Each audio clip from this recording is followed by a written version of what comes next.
Thank you for coming today to the Health and Wellness Seminar on ways to keep moving into winter and New England spring. Today, we will hear from Michelle at Elevate Fitness and Wellness, who will discuss ways to keep your diet healthy. After that, Shirley from Iping Tai Chi Center will display 7 movements of Tai Chi, which can be done at home or in your office. Last, and certainly not least, Brian of Center Rehabilitation and Sports Therapy will offer tips on stretching, pacing, and overall ways to make your workouts safe and productive. So without further ado, Michelle, take it away. You don't necessarily need to have a bunch of supplements. I know that vitamin C and zinc got kind of wiped off the shelves last year. Food is medicine, and you can absolutely boost your immune system with food. So I have a recipe for an immune boosting protein shake, and I'd like to just get started. So in my little ninja here, I have 1 cup of filtered water. I would then be adding 1 cup of Califia unsweetened almond milk. It's got less sugar. I don't prefer any dairy because we're trying to avoid hormones and antibiotics. I have an organic plant-based protein powder, which I will be adding 2 scoops of protein powder to this shake. I prefer plant-based, again, to avoid the dairy. And I will then be adding 1 full cup of organic blueberries. I use organic fruits and vegetables to avoid pesticides, which are harmful to our bodies. Blueberries actually can help boost your memory. They're good for your brain. So also high in vitamin C. I will then be adding 1 teaspoon, you can add more if you'd like, of local honey. This particular honey is from one of my friends and clients who is a beekeeper in Easton, Connecticut. And thank you, Bob. I will then be adding a half, or sometimes I add a full lemon with the peel. Reason being that the peel contains the most nutrients and the most vitamins. Lemons are very high in vitamin C. You can also use an organic, this is organic, an organic orange. So the peel is really where most of the nutrients are in. So I will throw this in there as well. Then I'm gonna go to some organic ginger root. Ginger actually is an anti-inflammatory. And inflammation is everything from the cause of zits to cancer and everything in the middle. So I like to put ginger in here as an anti-inflammatory. So mix it up really good and enjoy it. Please know that food is medicine. There are so many other ways that we can be boosting our immune systems by eating clean and healthy. Most people want to add a banana, strawberries, and tons of fruit to their shakes, but that's really kind of counterproductive because you're increasing your sugar with all of the fruit. And now fruit is good for you, but it's still sugar. Sugar actually lowers your immune system. So you want to keep your shakes primarily focused on immune system, vegetables, and less sugar. So I thank you for joining today. You can find this recipe on my website at www.elevateptw.com. And you can find me on Facebook. I just hope that you have a blessed and beautiful day. Thank you, Simon. Thank you very much, Michelle. I'm going to try that tonight when I get home. Next, here is Shirley with a low-impact workout you can follow along with at your home or in the office.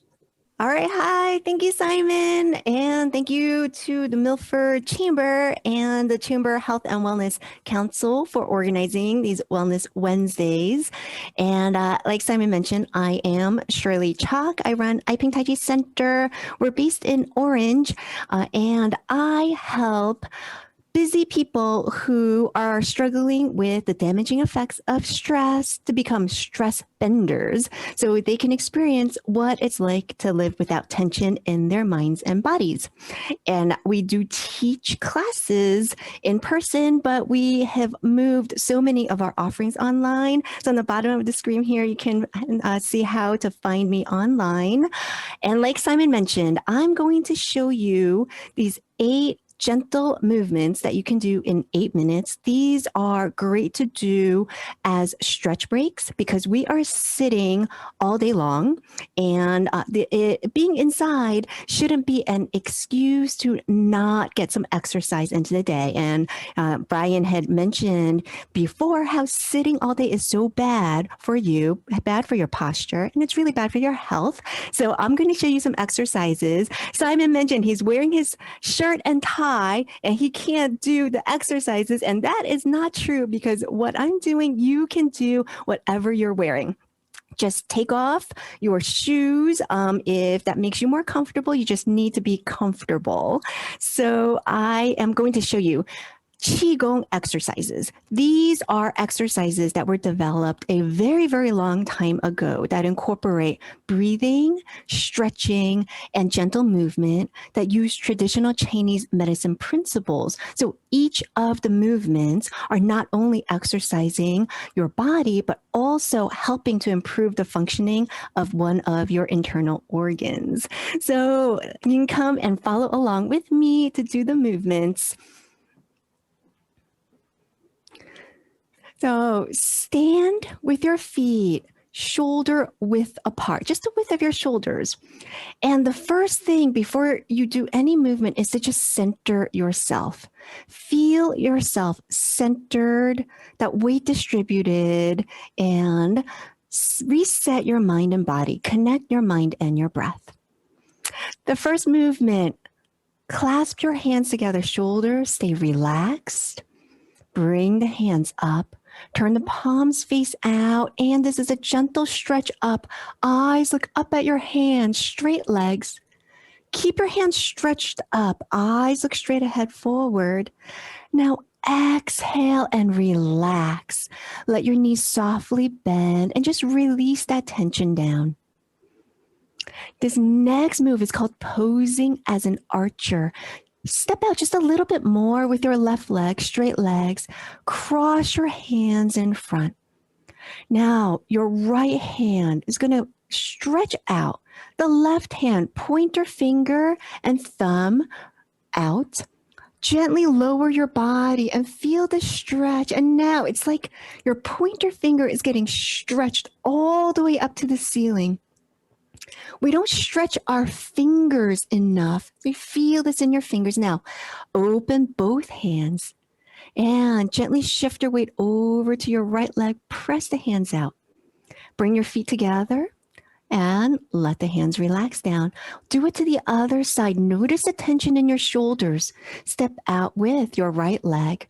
Straight legs first, cross your hands. Shoulder stays relaxed. Now, your left hand is going to pull in front of your shoulders, and the right hand's going to push out. Feel the stretch, deep inhale, and then open up the hands. Exhale, press the hands out, shift your weight. Your right foot now comes in shoulder width apart. Shift your weight. Drop your hands, shoulders stay relaxed. Now we're feeling the symmetry in our bodies. Straighten your legs, press the left hand up and the right hand down. And notice if you are centered and straight. Press and relax. Exhale. Soft bend in your knees down. And then we switch. And again, here, notice the symmetry in your body. Feeling centered. As much as you press up, you press down. Straight legs. Now, exhale, drop the hands down. Keeping your weight centered, fingers down. Rotate your palms to face forward. Continue that rotation around. Body faces straight, but turn your head around Eyes look to the back of the room.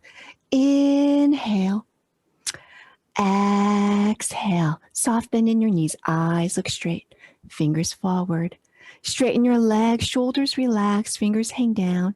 Repeat this to the other side. Turn both palms, both arms around. Turn your head. Eyes look to the back of the room. Exercising our eyes. Exhale. Soft bend in your knees. Drop your hands. Now, step out a little bit wider with your right leg. Inhale, press your hands up overhead. Exhale, soft bend in your knees and let your hands just gently rest on your thighs. And we're trying to flatten out that lower back, tucking the pelvis under. Body rises up a little bit. Shift your weight over to your right side and angle to the diagonal, feeling that nice stretch here in your waist. Bend forward at your waist. Shift over to your left side. Eyes look at your right heel. Swing your head around. Get your body centered right down the middle. Eyes look up and your pelvis goes back, arcing that back.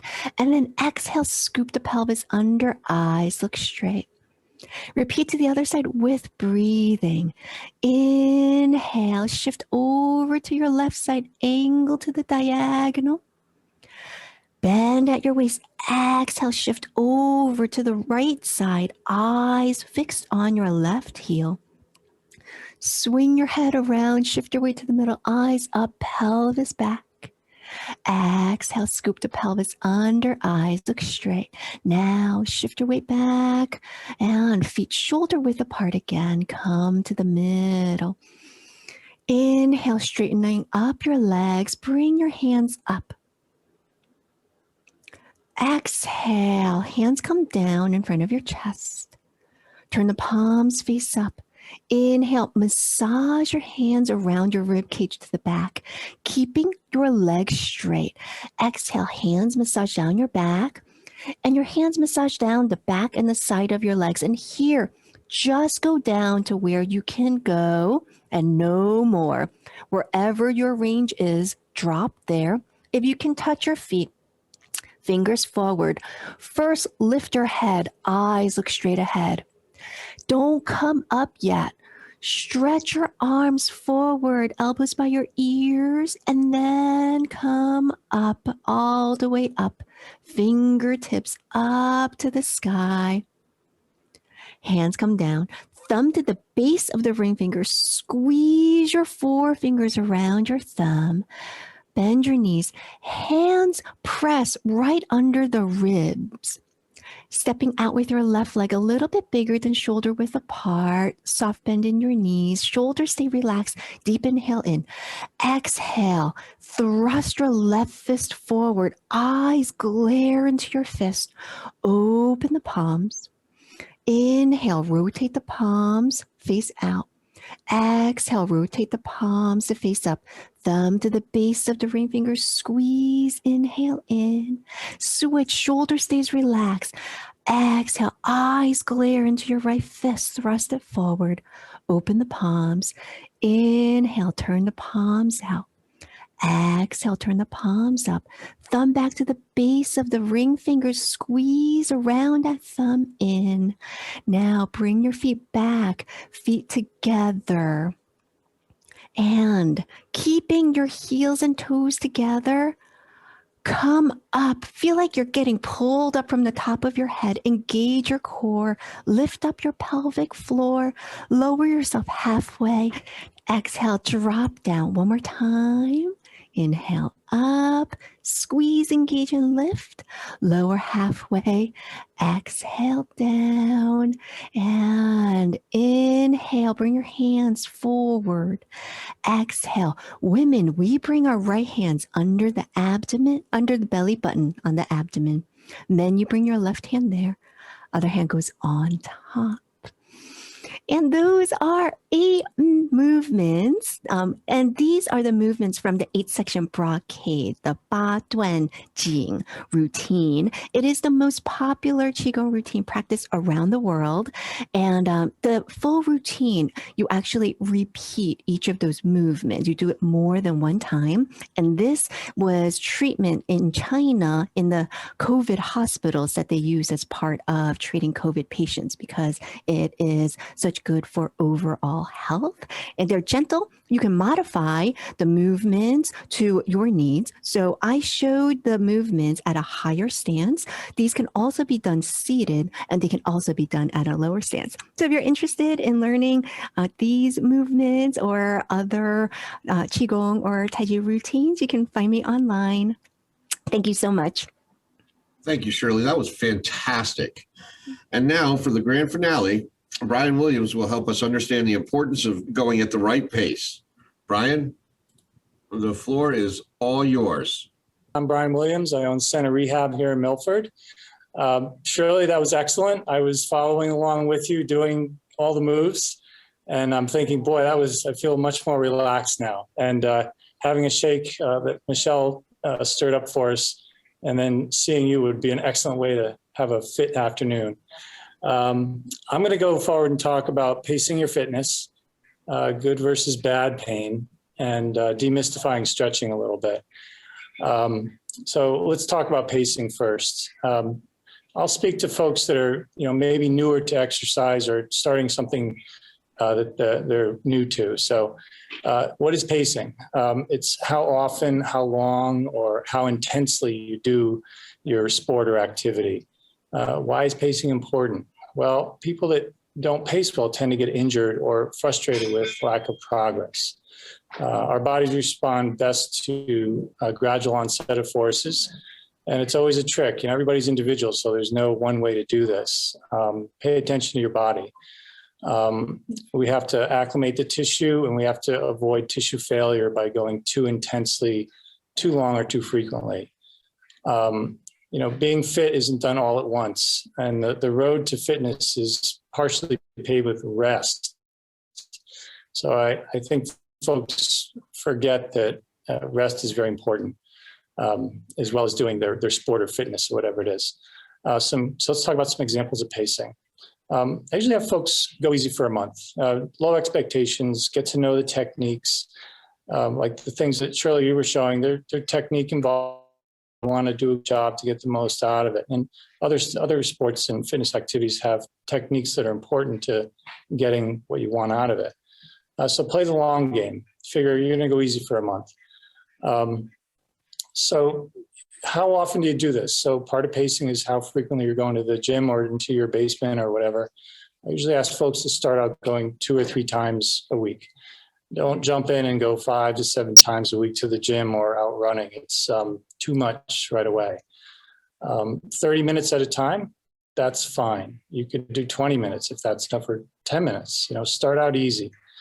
And schedule time for it. Pacing is also calendaring yourself some time, and be flexible with that as well.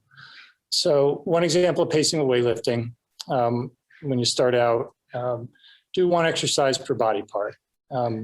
So if you're going to do chest exercises, just do 1 chest exercise instead of 3 in the first month.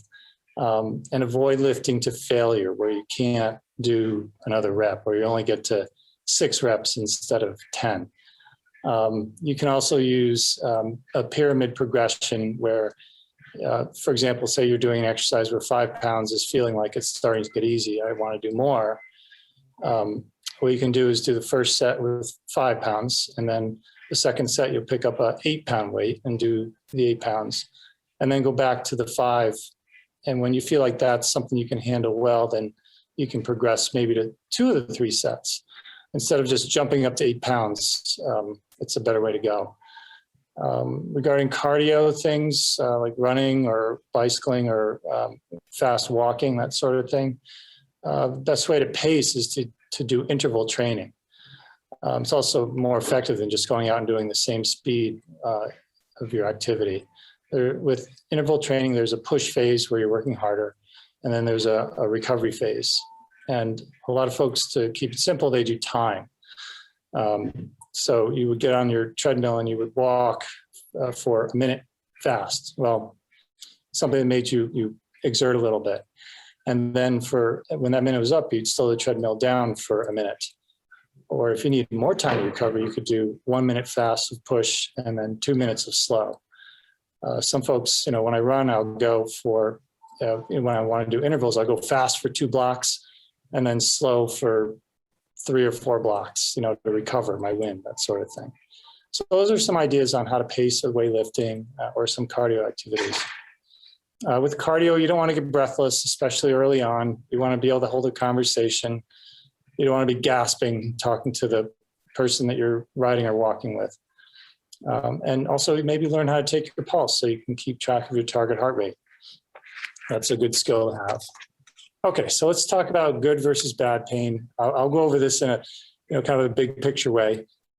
First, before you start out with any new fitness regime, recognize if you have any problem areas, then scale the exercise. And Shirley talked about this for a little bit, where there's ways to do the exercise without challenging something that may, you might have a knee that has a lot of arthritis, so you wouldn't want to do a lot of up and down stuff. You might do down and hold and do a different part of the activity. And if you have a serious issue like a cardiac issue or other big medical thing, and you want to start a fitness regime, see your doc. Just get clearance. Nothing complicated, doc. Am I going to be okay? There are parameters. Write those things down. Now, let's talk about good pain. You're going to have some soreness when you try something new. It's and it's going to be muscle here, your chest, maybe up and down your back a little bit. That's delayed onset muscle soreness. It's normal. You're going to get it. It's a badge of courage that you worked hard enough. It's fine. It'll go away in a day or two. During your exercise, if you're lifting weights, you'll feel some burning in the muscle. That's lactic acid. It's out of your muscle in a few seconds when you sit down and move on to the next thing.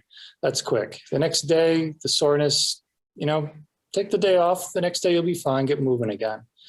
The pain pushing is joint pain.